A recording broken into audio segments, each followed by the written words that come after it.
Hello and welcome to Odds on Premier League match day 11. Liverpool back on top, 3 consecutive defeats of Man City, Arsenal in crisis. What the hell is going on, Tom? It's becoming increasingly more difficult to predict what's going to happen in the Premier League, but we're going to give it a good go on today's show. Wow, so many surprises with the two giants losing. Also, still to see Man United winning a football game. And we have Ipswich and Wolves still with 0 wins. So, finally, we are live. I'm sharing with all of you Tom Rennie. So, ask any question to Tom. And, of course, don't forget, press the like, subscribe. Let's go on now, Tom, with the show.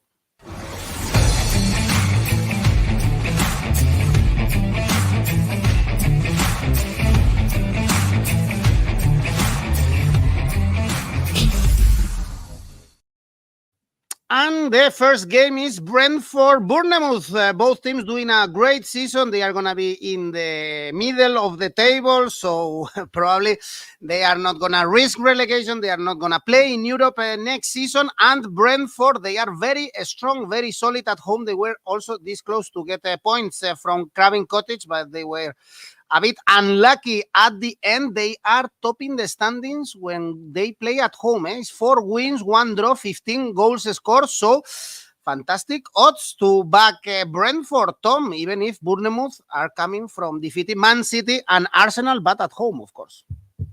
See, here's what I mean about the Premier League being incredibly tricky to predict. I mean, this game could realistically and feasibly go every possible way. Your point on Brentford's home form is absolutely right. They are the best team at home in the Premier League this season, including City, Tottenham, Liverpool, Arsenal, all below Brentford, because they've got 5 games, 4 wins. But not only that, it's 15 goals scored and 9 conceded. Their goal difference is better. Their goals scored is better than everyone else in the league at home. Truly a phenomenal achievement for a team who are going to be, as you say, mid-table come the end of it. And a lot of that is down to the balance of the front group with 𝐬𝐭𝐴𝐵𝐿, a criminally underrated player, scoring goals and scoring really good goals and leading the line. Bryan Mbeumo, we've spoken about him a lot. He is a top-level player, 25 years of age, a lot of years at Brentford now. Look, I hope he stays at Brentford forever. If you're a Brentford fan, that's what I would say to you. But he is a player who's a Champions League quality player. He is absolutely fantastic. And I wonder whether he might be the next one on the Ivan Toney boat to somewhere else. Defensively as well, they do something that's really interesting, Brentford. They can go with fullbacks and push them forward down the side, should they wish to. Or they could also do a kind of Tony Pulis thing where they do 4 giants across the back line and wish you all the best in getting around them, which they've done in a lot of their home games this season. You add that to a hard-working midfield, and they're just a really well-organised football team to beat. Bournemouth, of course, at home have pulled up some real trees this season, beating Manchester City, beating Arsenal, some great results. Away from home, they've had more trouble, and that's the interesting thing about this game. If Bournemouth are going to have a potential European push this season, and why not with the ability they have, 1 win in 5, which was at Everton, and that was that last-minute swing around, simply has not been good enough. Played well at Villa, sure, but had to nick a result there. Losing to Leicester is not great, and they were thrashed at Liverpool, and it probably could have been worse than it was. So the way Bournemouth play in this game is going to be interesting, because I just wonder whether you can play the same way away from home, away from that 11,000 high-intensity small venue that they have at Vitality Stadium, that you play elsewhere. And the difference makers here are going to be whether Evanilson can continue his scoring run, scored at Villa in their last away game, whether Antoine Semenyo, who's excellent as well, can continue to create chances with regularity. And as much as I like 𝐿𝐵𝐶𝐿, and I praised him so many times this season, I still think in away games when they get on top of you, they are going to be outworked by the Brentford midfield, because everyone is outworked by the Brentford midfield. When you take that away, maybe Tyler Adams comes in. He's barely played a game of football in 6 months. Scott is out injured. I don't know. I have my doubts about it. I think you've got to look at form here if you're going to bet on this game. And the one thing that's happened in all these games for Brentford is both teams have scored. They have been thrillers. And so why not? 4-3, 5-3, 1-1, but that was against West Ham. So, you know, could have beaten them 6-1 in the end. 2-1 against Southampton and 2-1 against Crystal Palace. So 5 games, 4 victories, 1 draw. Goals scored in both. Absolutely take it. Brentford and both teams score here was 4. Considering it's happened 5 times in a row, I couldn't quite believe that. So I'm going to take that. Bournemouth are decent scorers as well, home and away this season. So there's no reason to think they won't add to their 13 they've scored. Brentford to win and over 3.5 goals in the match, which again has happened in the last couple of home games. 5.5. So really long odds for the pattern to continue. I'm taking it. Great. 𝗀𝗲𝗿𝗲 is also going for both teams to score. He's saying both teams to score. Safe bet. I see goals also. Con and Brentford to score first. Aaron, Rolling is saying, Tom, stop hating Arsenal. You are not hating anyone. Perhaps 𝗀𝗵𝗿𝗄, but that's it. Not Arsenal, for sure. Next game, Crystal Palace Fulham. What again we saw on Monday, the Fulham Brentford, and what goals scored by Wilson. It was a crazy brace, especially the first goal. One of the best. I don't know if it was intentionally or not, but anyway, it was a great goal. Away from home, only one win for Fulham. It was in Nottingham. Crystal Palace grabbing some good results lately. Tom is still in the bottom part of the standings, but the draw against Wolves and the win against Spurs made them breathe a little bit. 2 points above Ipswich. Yeah, I mean, Crystal Palace are going to finish in mid-table this season. I don't have long-term concerns about them, and I feel the same about Wolverhampton Wanderers as well. They played each other last week, and the draw, the result we backed, is what came in. What's impressed me about Palace, I think that they are, with every passing week, getting a bit stronger than that really tough start to the season. We did, all of us, underestimate losing Michael Olise and losing Joachim Andersen, and looking to replace them with anyone. 𝗀𝗏𝗏 at centre-half has been pretty good, but he's been missing for a few games. And there's potential on my current list. There's still no Adam Wharton. There's still no 𝗵𝗵𝗄. That might change going into the weekend, but the current list, they were out last week, and they might be out this week. Plus, as well, I don't underestimate their run to the Carabao Cup quarterfinals as well. They're not really much of a cup team, Palace. There was the run to the cup final in the FA Cup 2016 or so. Beyond that, it's nearly a decade. Nothing's happened. So them being in that competition, I think, has kind of stretched a thin squad as well. 𝗋𝐿𝐿 came back on the bench last week. He came off the bench to play 20 minutes or so. That could be a difference maker because it's him, Wharton and 𝐬𝐻𝐵 that really make this team click. So if they could all come back in, I'd quite fancy him here. But we won't know that until we get closer to kickoff. In terms of Fulham, absolutely Harry Wilson meant those goals. Let's have it. Let him have it. Why not? Why wouldn't we? Let's not take the magic away from ourselves. The flick into the net in the 92nd minute to level, then the great header, which he definitely meant, of course, but the flick, it's an outstanding goal. And even if he's not trying to score, he's getting on the end of something acrobatically to poke it in the right direction. You know, that's fine. That's intentional. You can have that. And it was useful for Fulham as well because there have been a couple of question marks about them after that really great start to the season. They lost against Man City. Look, played well and all that, but lost.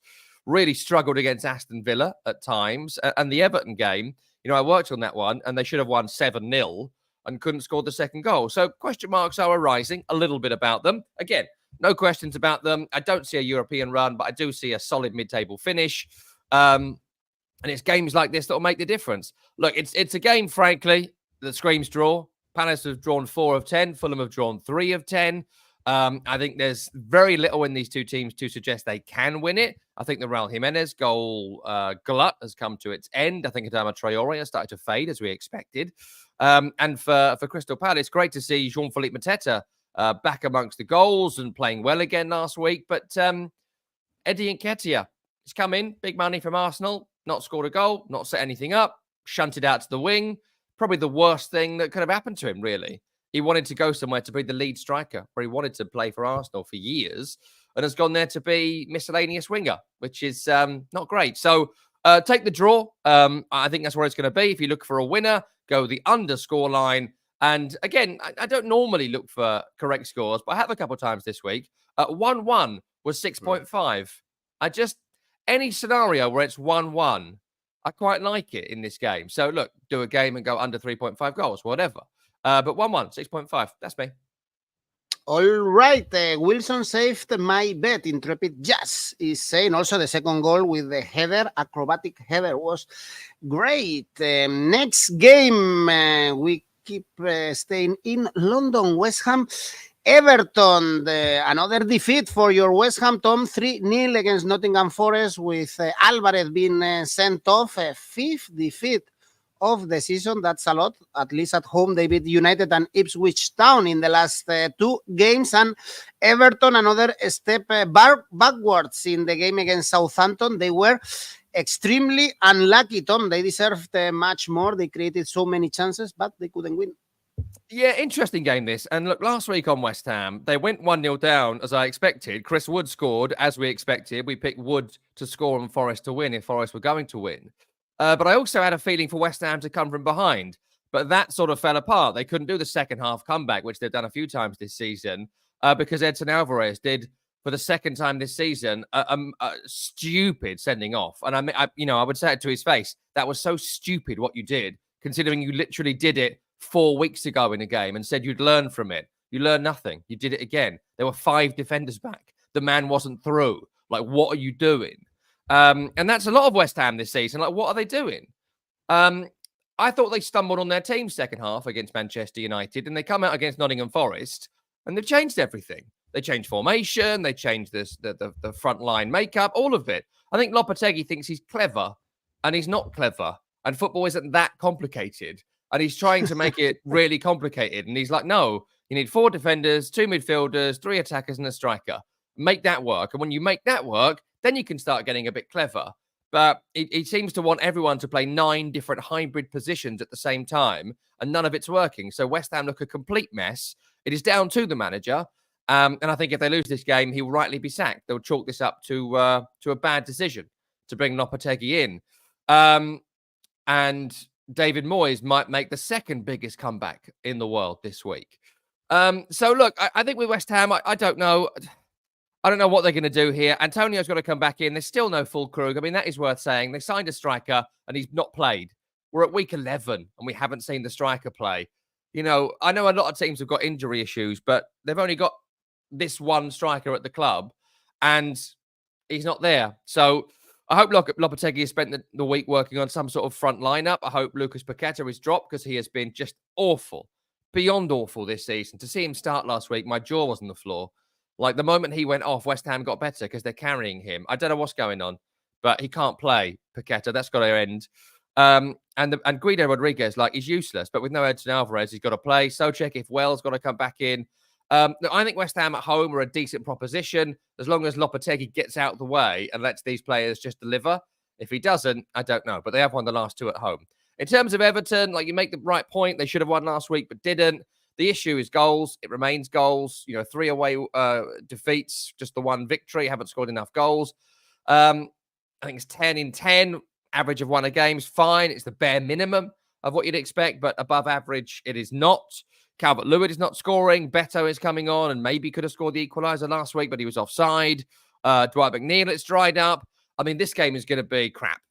I'll tell you that. Like, it's going to be attritional. It's going to be score from a corner and you win it. If Everton are to win it, they'll win it by keeping West Ham out. If West Ham win, they'll do it the other way around. So, low-scoring game. I'd absolutely go with that.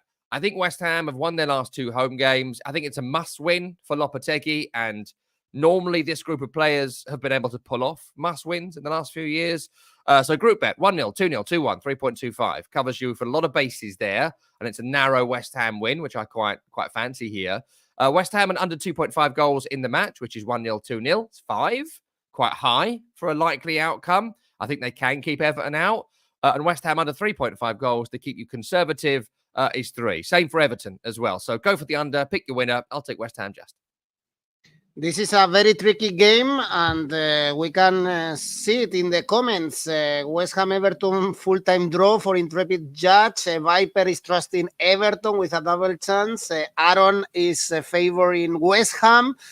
So as you can see, plenty of different opinions. Viper is going for under goals. Let's see if it's 𝗀𝗏𝗿𝗍𝗍's last game in charge of West Ham.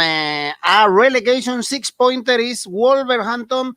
Southampton, only 1 win among these 2 teams, both doing a really poor season. Wolves had the win against Crystal Palace, but another draw, same as was the game against Brighton. 27 goals conceded, keeps growing and growing, keep conceding many goals. And Southampton, Tom, massive win against Everton thanks to that goal scored by Armstrong. It looked like not even the Southampton fans believed that they were winning that game.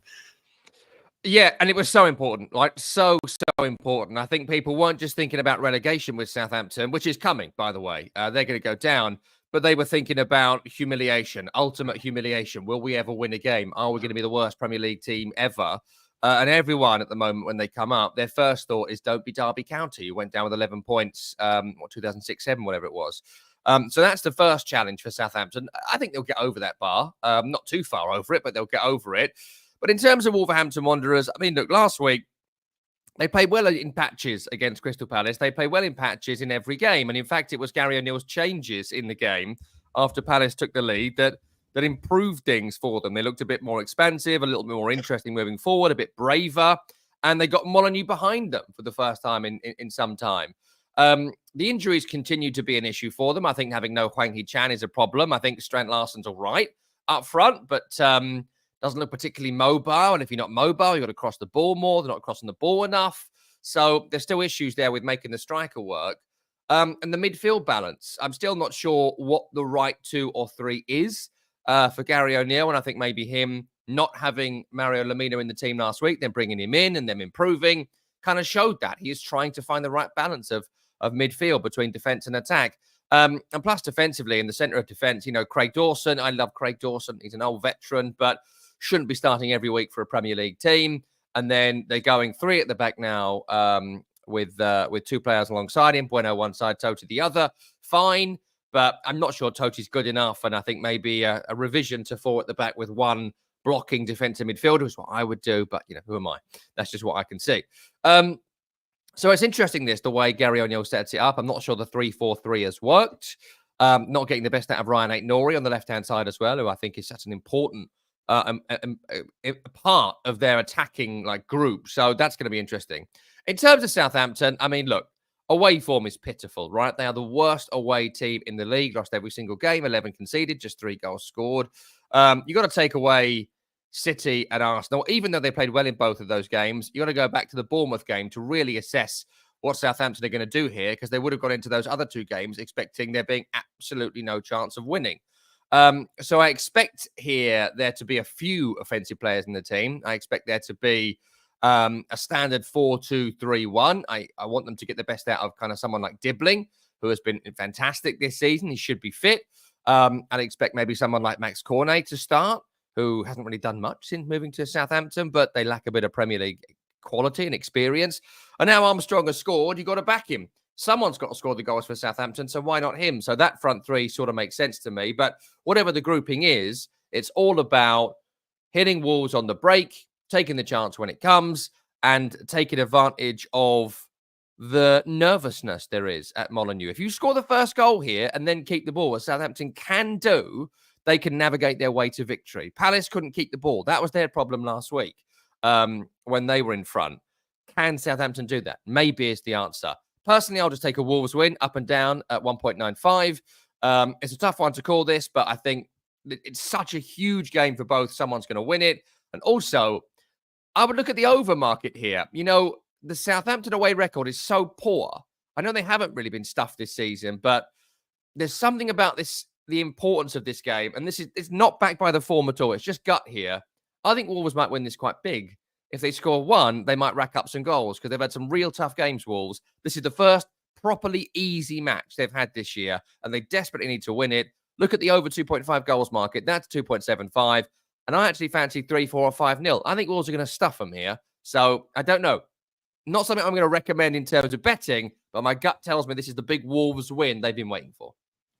Wolves are without a clean sheet in the last 9 games, so there should be goals. Wolves to win at last, Wolves to win, and both teams to score. Everything fitting the same script. Let's see if we see Wolverhampton winning finally the first game. Southampton with 1 win, but extremely lucky against Everton. Next game, really interesting one. Brighton, Man City, 3 consecutive defeats for Man City. Haaland missing a a penalty. The world is gonna end if we keep going like this. No one could understand what happened in Lisbon. They were also a bit unlucky. They created many chances. They took the lead early with Foden scoring, and they had many chances, but all missed. And Gyökeres scored plenty.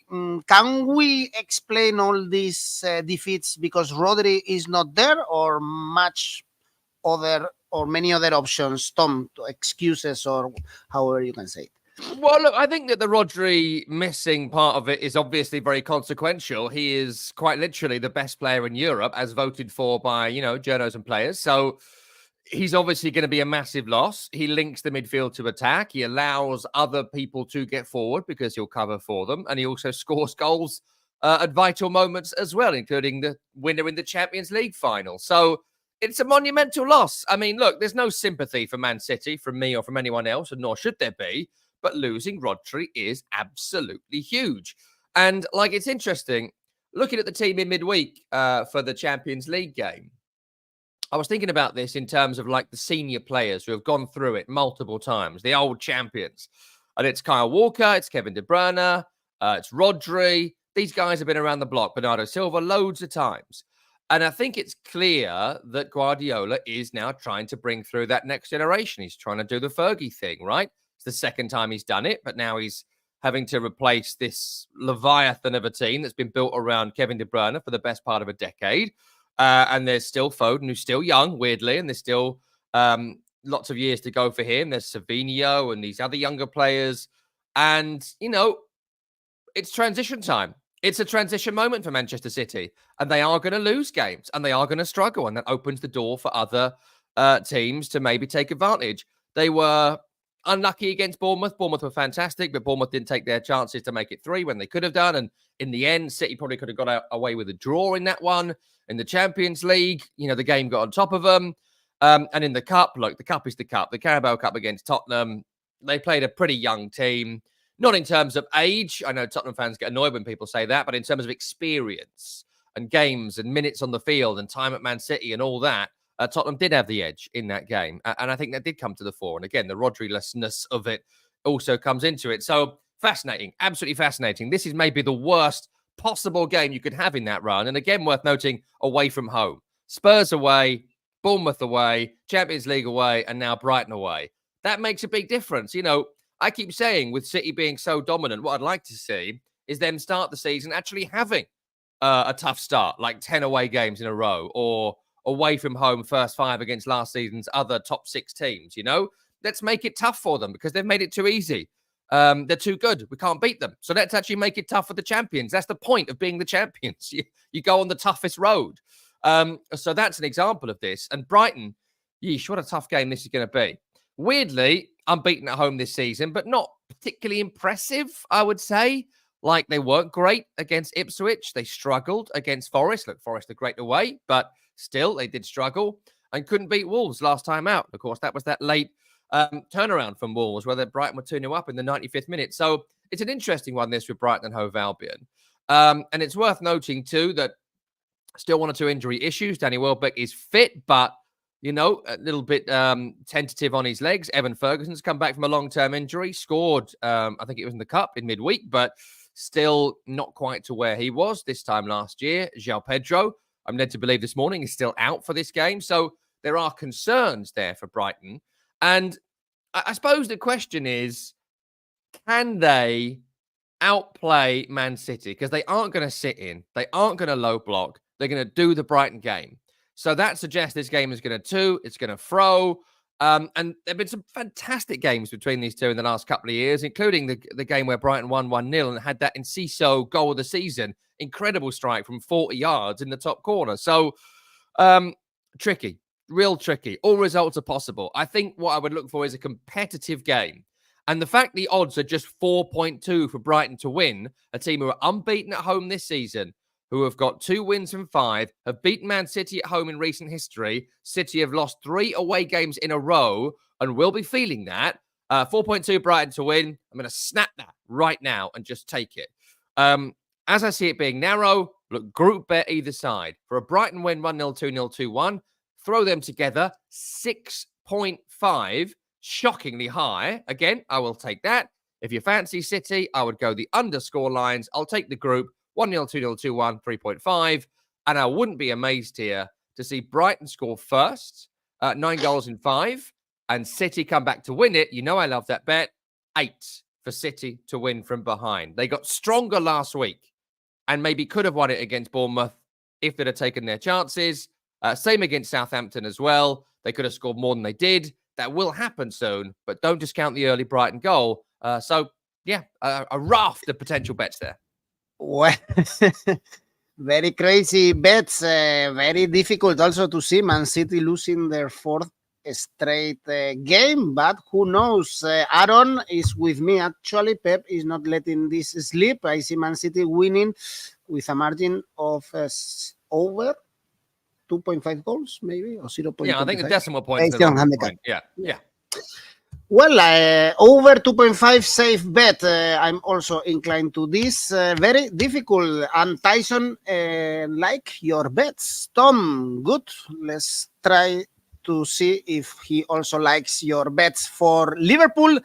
Villa, great game. This one both played in the Champions League. What a penalty, Tom. Was that a penalty or not, by the way? Yeah, I mean, definitely a penalty. It's definitely a penalty. Tyrone Mings knows it's been taken and he has a brain aberration. It was a penalty at Arsenal last year and it's exactly the same. It's a penalty. It was exactly the same. Exactly the same action as in Arsenal Bayern Munich, no? Was in that case. Liverpool, Aston Villa again, both played in the Champions League. More success for Liverpool. What a season for Liverpool, doing great in the Champions League, back on top of the table.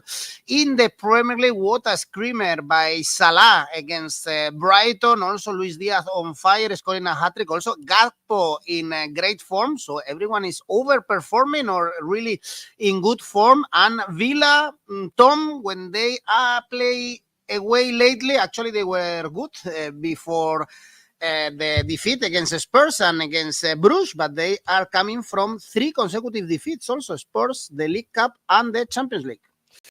Yeah, let's start with Liverpool. You're absolutely right. Fantastic. All the way down. Fantastic. And even if we talk about poor performances and difficult moments, I'm thinking about Wolverhampton Wanderers away. I'm thinking about even at points against Brighton last week, against Chelsea at home, away at Palace.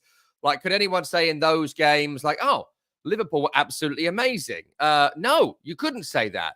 But they keep getting the job done. Your point is absolutely right. The players are coming to the fore. I will just mention from last week against Brighton, come from behind win. Did anyone bet on that? Oh, it was me.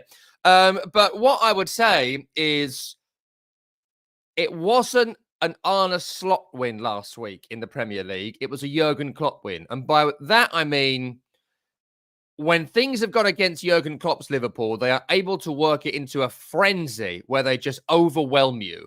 And last week, attacking the Kop, losing the game, that is what they did. And so I think that's really interesting that they can play this Arne Slot way where it's slightly slower, it's a bit more methodical, they keep the ball a little bit more, they manage the game more. It's not all action all the time, but they can still, this is still Klopp's group, right? Still Klopp's team of players. They can still bring up that old magic and be like, right, we've got to do it now. And everyone switches on to do it. So they have the slot stuff, but they can also go back to the Klopp way, which they did last week. It's a huge asset to have. We saw Tottenham do it last week against Villa. If you can switch it on to that degree for an overwhelming 5 minutes, you're going to score a couple of goals and win the game. So that was really interesting to me in terms of Liverpool and what they can do. And Salah, you mentioned in fantastic form. I hate to see Diogo Jota injured because I think he's fantastic, but it's brought Darwin Núñez back in, who's playing well. Ryan Gravenberch continues to be one of the best players in the league so far this season. The Konate-Van Dijk balance is good. I wouldn't drop Robertson for Tsimikas personally, but clearly Tsimikas is the man in form and Robertson is a man off form. What are you going to do? Arne Slot has made that call. He has no loyalty to Andy Robertson. So that's an interesting narrative. In terms of Aston Villa, I wouldn't say the wheels have come off. I think that would overplay it. But I do think we're getting to that point that we thought was coming in December, and we're getting to it in early November, which is a lot of games, small squad, trying to keep elite level form going for this amount of time. It's going to be difficult. I think Villa are going to do well this year. I think they're going to be in the top 6. They're going to get out of the Champions League group. So all good things. But right now, just 1 or 2 players struggling. Tyrone Mings, been out for a long, long time. We saw him midweek. The judgment isn't quite there. Diego Carlos. You know, there's a big drop-off from the first defensive pairing they play, which is probably 𝐿𝐴 and Pau Torres, to the second defensive pairing. Huge drop-off. Duran has stopped scoring late goals, so we're going to stop that bet now because it's now dried up. And Ollie Watkins is still playing fantastic, but he's now having to do all the heavy lifting up front because Duran has faded, right? On and on I could go here, but just lots of different things happening at the same time with Villa where they can't make big changes and players need to continually overperform. And if even like Onana in midfield, who began the season fantastically well, if he drops off from 9 out of 10 to 8 out of 10, which is still really good, it ain't going to get you where Aston Villa were. And so every player is just dropping off a little bit and they can't quite rotate. So go Liverpool and go Liverpool all the way here, all the way down in any way that you wish. Liverpool victory and Salah to score brings that pitiful 1.5 up to 2.38. Salah's goal-scoring form is just tremendous this season. I mean, we are seeing, I don't know if people are noticing this, but we are seeing vintage Salah right now. 7 scored, 5 assists. That's going to keep on going up. He's absolutely fantastic. This is peak stuff from Mo Salah in what might be his last Liverpool season. So enjoy it if you can. And he's not doing it against your team. So I think that's going to come in this week. Again, you know I love a group bet. 1-0, 2-0, 2-1, 3.25. And I'm going to do the same bet for Liverpool as I've done for City because they keep conceding first. They keep letting in rubbish goals and then getting into the frenzy. So I'm back in the frenzy again this week. Liverpool to win from behind 7.5. These things are coming in. Not every week, but if you're going to make any money on these big teams, there's 2 things. Number 1, handicap results. I have no confidence in the handicap results right now because games are very close at the moment. And so I'm not backing many of them. But win from behind is coming in quite a lot. It'll happen a couple times this weekend, so why not for Liverpool?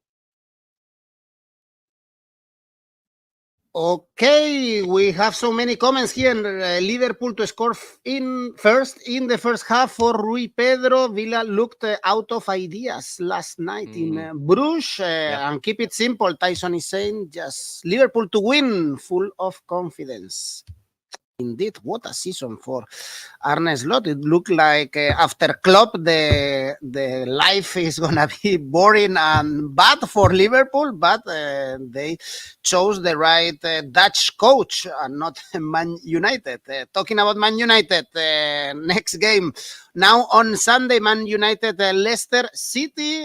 I guess it's the last game, no, for Ruud van Nistelrooy after the international break. Ruben Amorim should arrive after beating Man City in the Champions League. Man United had much more chances than Chelsea, played better, but they cannot score. Only 9 goals scored in the Premier League is one of the biggest issues of the Red Devils. I guess they should beat Leicester. Leicester also were quite lucky to grab the draw in the very last minute with Jordan Ayew scoring against Ipswich. It was a massive point for Leicester City, and they have conceded in every away game. Leicester, Tom, so it's the perfect game for Man United to gain confidence and have a good win. Yeah, the perfect send-off for Ruud van Temporary before Amorim comes in, as you mentioned. I mean, look, you picked it out there. The 9 goals is pitiful. It's really, really pitiful. Manchester United are the 3rd lowest scorers in the Premier League this season. Only Southampton and Palace have scored less than Manchester United. And look, I don't want to be too critical here because they're young players, but what Manchester United have done is bought 2 strikers with potential but are not the finished article. And when you buy people like that, Højlund and 𝗀𝗀𝗀, you get results like this. They're going to go through long stages of not scoring goals. And that's why the very top teams buy the finished article. That's why they have a Haaland or, you know, they have a Lewandowski or whatever. They buy these guys. They have the money to bring people in they can guarantee goals from, right? And United haven't done that. And then you add the wingers, Rashford, totally dry. Garnacho, totally dry.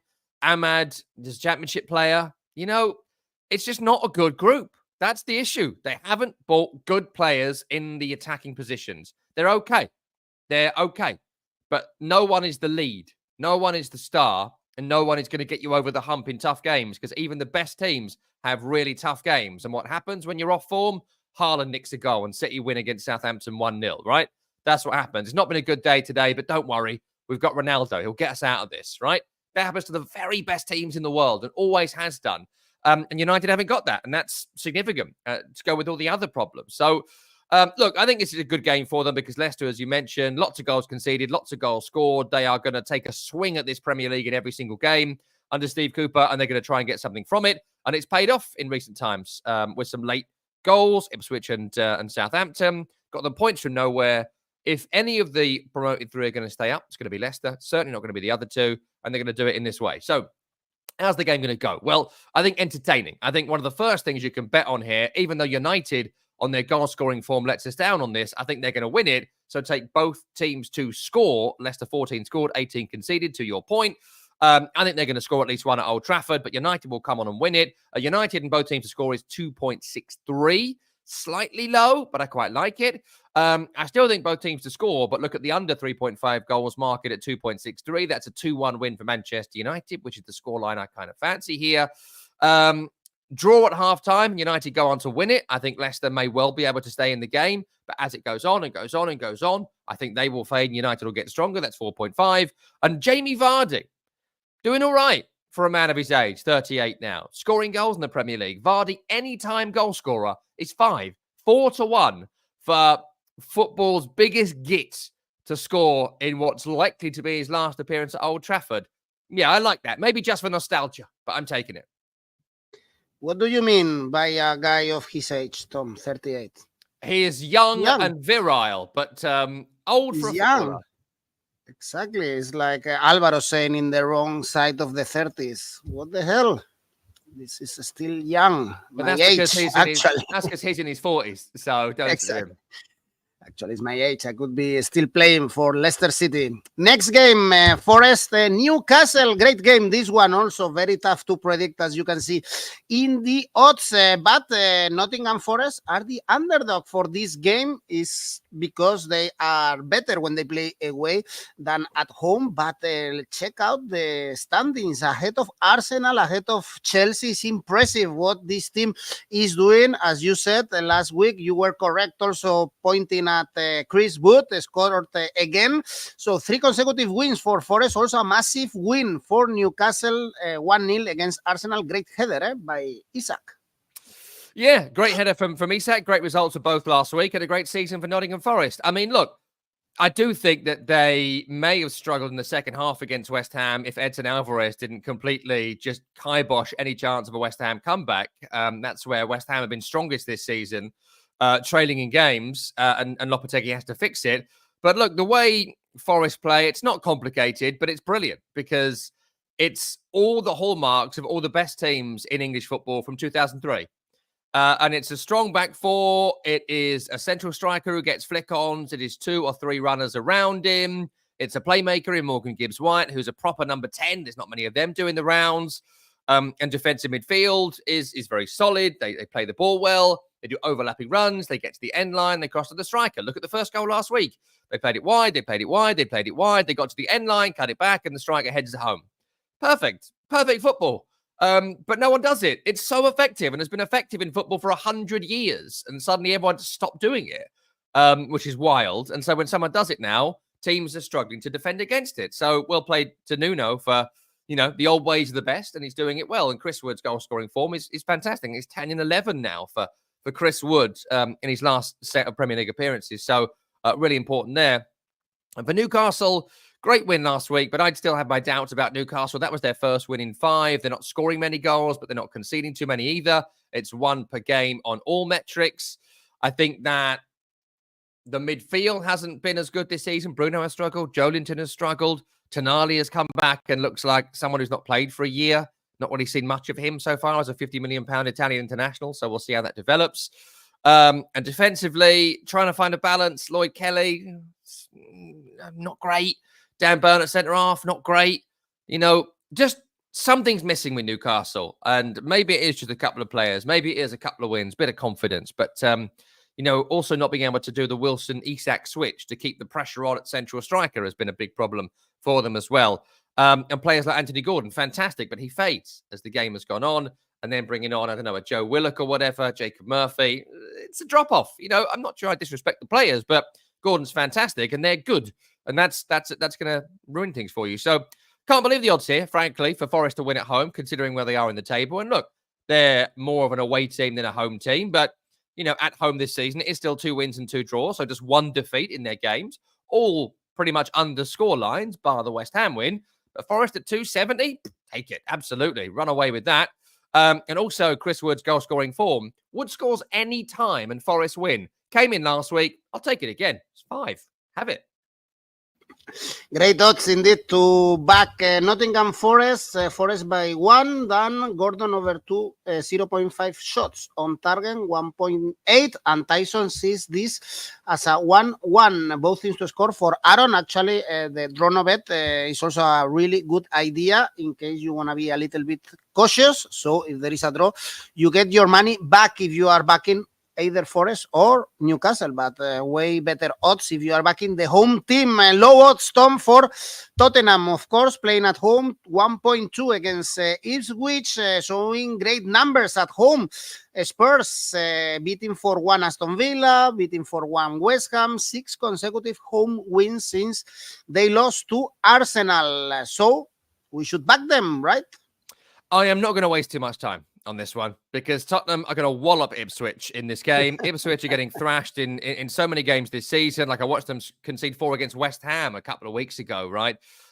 It's 21 goals conceded from 10 games. It's on average 2 per game. You mentioned Tottenham's form there. 4 against Villa, 4 against West Ham. At least 4 goals for Tottenham Hotspur here. -3 handicap is 4.33. -4 handicap is 8.5. Which is really high because Spurs are going to really rack up the goals here. 22 scored in 10 games. So they're averaging 2 as Ipswich are conceding 2. And I'm not saying pick out exact scores, but 5-0 was 19. I think 4 is likely, but 5, a late 5th, 19, take it. 3-0, 4-0, 5-0, big Spurs win. That was quick indeed. Definitely lots of goals, and Biff is throwing Bentancur 1 shot on target as well, 3.15. Okay. And the last game, Tom, probably you are going to spend a little bit more time to analyze Chelsea-Arsenal. Great game, great odds also to back Chelsea. Look at these odds to back Chelsea. It could be the worst form for Arteta now since he arrived, even losing to Inter deservedly in the Champions League. -7 with Liverpool, -5 with Man City's only 1 point in the last 3 games. So this is almost a final for Arsenal, Tom, if they want to fight for the title another year. Let me just say that I am the first one to get suckered in by good odds. Okay, so it can happen to any of us, but that is insane. That is an insane. That here doesn't make any sense. 3.05 for What? Take it. Just take it. I mean, that's mad, right? Because Chelsea, look, we've had some fun with Chelsea, right? And I don't think they're going to be champions this year, right? I'm not going to go wild, but they're a good team. Good team, good manager, can score goals. They can low block, but they can also attack. They can come from behind. They have goals in them. And you might say they've only scored 8 goals at home this season. Yeah, but it's only 5 games played. It's 1 defeat. That was the opening day to Man City. Since then, 2 draws, 2 victories. 4 against Brighton, couple against Newcastle. They can win this game. So the fact they can win it and they're double your money surprises me.